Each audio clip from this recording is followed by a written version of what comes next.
नमस्कार शेतकरी मित्रांनो, आपल्या सगळ्यांचं या नवीन पेजवरती आणि माझ्या चॅनलवरती जर यूट्यूबवर बघत असाल तर डेअरी ज्ञान कोश चॅनलवरती तर लाईक, शेअर, सबस्क्राईब करायला विसरू नका. आणि जर इन्स्टावर बघत असाल तर नक्कीच या पेजला फॉलो करा, लाईक करा आणि जितकं शेअर करता येईल तितका हा व्हिडिओ शेअर करा. प्रत्येक शेतकऱ्यापर्यंत हा व्हिडिओ पोहोचला पाहिजे आणि त्यांच्या गोट्यात नक्कीच आपण ही जे मॅनेजमेंट, फीडिंग आणि ब्रीडिंग या 3 गोष्टीवर काम करणार आहेत, तर त्यातली माहिती सगळ्यांना पोचली पाहिजे. तर चला सुरू करूयात आजचा व्हिडिओ. आजचा टॉपिक आहे की कारवडी कशा तयार करायच्या. ज्यादातर गोठ्यांवरती हा प्रॉब्लेम असतो की लोक पारंपरिक पद्धतीने काम करत असतात.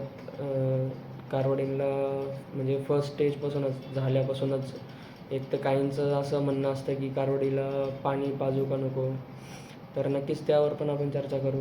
कारवडीला 10व्या दिवसापासूनच पाणी पाजलं पाहिजे आणि त्यांच्यासाठी काफ स्टार्टर म्हणून खाद्य येतं, जे की पहिल्या 10 दिवसानंतर म्हणजे कारवड जन्माला आली तिच्या 10व्या दिवसापासून तिला ते चालू केलं पाहिजे.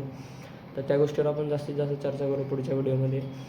तर आजचा मेन टॉपिक म्हणजे त्यांचं डिवॉर्मिंगचं शेड्यूल कसं करायचं, म्हणजे त्यांना लिक्विड द्यायचे जेणेकरून कारवडी ढेबऱ्या नाही होऊ. प्रत्येक गोट्यात प्रॉब्लेम असतो की कारवडी खूपच ढेबरा होतात किंवा तब्येतच होत नाही, एकदम लुकड्या कारवडी असतात. तर कसं त्यांना सुदृढ बनवायचं आणि कसं त्यांचं ते त्वचा सॉफ्ट वगैरे झाली पाहिजे. कारण की ज्यादातर कारवडी ज्या ढेबऱ्या झालेल्या असतात त्या खूप फिंगरलेल्या असतात, त्यांचे केस खूप फिंगरलेले असतात. तर ते कसं आपण मिनिमाइज करायचं, तर याचा एक डिवॉर्मिंग शेड्यूल म्हणून येतं, जंतनाशक त्याला आपण मराठीमध्ये म्हणतो. तर त्याचा प्रोटोकॉल म्हणजेच त्याचा शेड्यूल आज आपण बघणार आहोत. तर चला सुरू करूयात. तर कारवड जणल्यानंतर तिला 10व्या दिवशीचा पहिला डोस येतो, ज्याचं नाव पिप्राझिन किंवा पेप्राझिन असं असतं. मी साईड बाय साईड तुम्हाला फोटो दाखवत जाईल आणि त्या फोटोनुसार तुम्ही तुमच्या आसपास जे चांगलं मेडिकल असेल तिथून ती बॉटल कलेक्ट करू शकतात त्या मेडिसिनची, म्हणजेच त्या डिवॉर्मरची किंवा जंतनाशकाची. आणि असं नाही की तुम्हाला तीच कंपनी भेटेल बघायला, तिथं दुसऱ्याही कंपनीचा असू शकतो अवेलेबल, फक्त आपल्याला कंटेंट तो पाहिजे. तर याचीही तुम्ही खबरदारी घ्या. आणि चला सुरू करूयात. तर पहिलं पेप्राझिन 10व्या दिवशी, जे की 3 किलो बॉडी वेटला 1 ml द्यायचं. आणि आता तुम्ही म्हणशाल वजन कसं करायचं, मला कसं काय कळणार किती वजनाची कारवड आहे माझी. तर नक्कीच त्यासाठी एक वेट मेजरिंग टेप गायांसाठी भेटतो. हा कोणताही पेड प्रमोशन नाही आहे. राणे मॅडम, ज्या की doctor Sachin Rane sir MVC यांच्या वाईफ आहेत, तर त्यांनी त्यांचं स्वतः मॅन्युफॅक्चर केलेलं वेट मेजरिंग टेप आहे, जे मी त्यांचा नंबर देतो. जर तुम्हाला ऑर्डर करायचं असेल ऑनलाईन भेटून जातं, पोस्ट थ्रू डिलिव्हरी असते, तर तुम्हाला भेटून जाईल ते.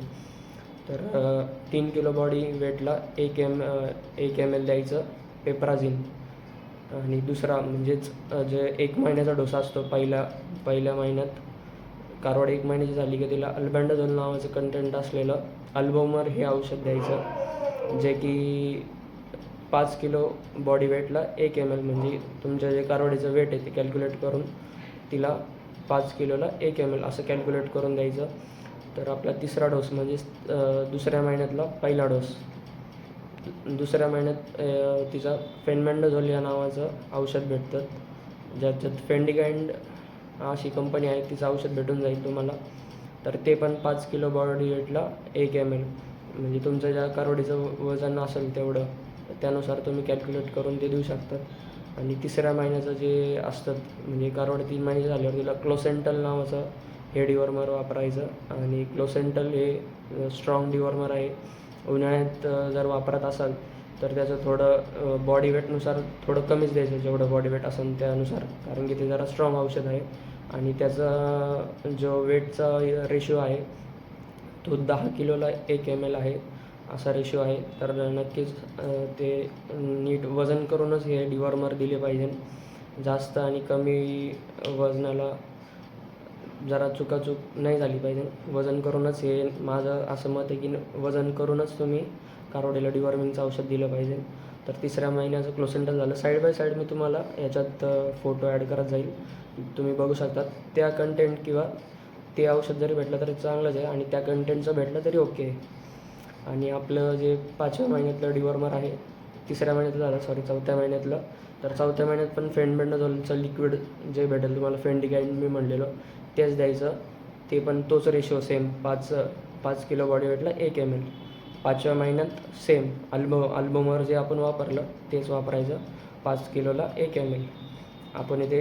आणि जर तुम्हाला हे जर कळत नसेल 5 किलोला 1 ml, तर नक्कीच मी असे 2-3 मेजर वेट जे कार्बाडीनचे त्या गोळ्यात असतात त्या वेटनुसार किती ml द्यायचं याच्यावर एक छोटासा शॉर्ट वगैरे बनवून टाकून देईल, तर ते तुम्ही पुढच्या व्हिडिओमध्ये बघू शकतात. तर चला पुढं बघूयात. आपला 5व्या महिन्यानंतर 6व्या महिन्याला डोरामॅक्टिन किंवा आयव्हरमॅक्टिन, त्यालाच आपण हायटेक असं म्हणतो, त्याचं इंजेक्शन डॉक्टरांकडून त्यांना सांगायचं द्यायला. आणि 50 किलो बॉडी वेटला 1 ml असा त्याचा रेशो आहे. आणि तुमच्या कार्बाडीचं जे काही वजन असेल त्यानुसार तुम्ही ते देऊ शकतात. आणि 6व्या महिन्यात जो आपला डोस जो प्रत्येक महिन्यात असतो तो संपतो. 6व्या महिन्यानंतरून प्रत्येक 3 महिन्याला डिवॉर्मिंग करायचं. आणि 6व्यानंतर 9व्या महिन्याला कार्बाडीला ऑक्सिक्लोनोझाईड प्लस लिव्होमिझोल असलेलं कंटेनंट असं औषध वापरायचं. साईड बाय साईड मी तुम्हाला त्या कंपनीचा किंवा त्या ब्रँडचा एक बॉटलचा फोटो टाकून देईन, तर तुम्ही ते बघू शकता. त्या कंटेंट किंवा त्या टाईप जर तुम्हाला भेटून गेलं तर चांगली गोष्ट आहे. आणि आपला जो लास्ट डिवॉर्मर आहे 12 महिन्याचा कार्बाडीचा, 12 महिन्यात पण परत सेम डोरामॅक्टिन किंवा आयव्हरमॅक्टिन असलेलं कंटेंट तुम्ही वापरू शकता. डोरामॅक्टिन हे म्हणजे ज़्यादातर डॉक्टर वापरत नाही, कारण की ते खूप महाग आहे. आणि त्याचं 50 mlचा डोस येतो. तो जर मोठा फार्म असेल तर ते नक्की स्वतः घेऊ शकता, डॉक्टरांकडून फक्त लावून घेऊ शकतात. तर याचा 50 mlचा डोस 1250 रुपयाला उपलब्ध आहे. तर आता तुम्ही तुमच्या मेडिकलला बघू शकतात काय प्राईज आहे त्या रेंजमध्ये. आता त्याला बरेच दिवस झाले 1250 रुपये जी प्राईज होती 50 mlची, आता किती आहे ते तुम्ही चौकशी करून बघू शकतात. तेही चांगलं आहे, आयव्हरमॅक्टिनही चांगलं आहे. तर असा शेड्यूल असतो. आणि असं नाही का एवढं झालं 12 महिन्यापर्यंत म्हणजे संपलं, त्यानंतरही 3 महिन्याला प्रत्येक डिवॉर्मिंग करीत जायची. आणि नक्कीच मी तुम्हाला त्याचा पुढचा म्हणजे गायींचा पण जो डिवॉर्मिंगचा शेड्यूल कसा करायचा तेही तुम्हाला सांगेल. त्याचाही आपण सेपरेट व्हिडिओ बनवूयात. तर चला, थँक्यू. खूप मोठा व्हिडिओ बनत आहे. आणि नक्कीच लाईक, शेअर, सबस्क्राईब. यूट्यूबवर बघत असाल तर, इंस्टावर बघत असाल तर फॉलो, लाईक आणि कमेंट. तुमचे काही डाऊट असेल तर तेही तुम्ही सांगू शकतात. चला, थँक्यू. नक्कीच जास्तीत जास्त लाईक करा, शेअर करा, सबस्क्राईब करा. धन्यवाद.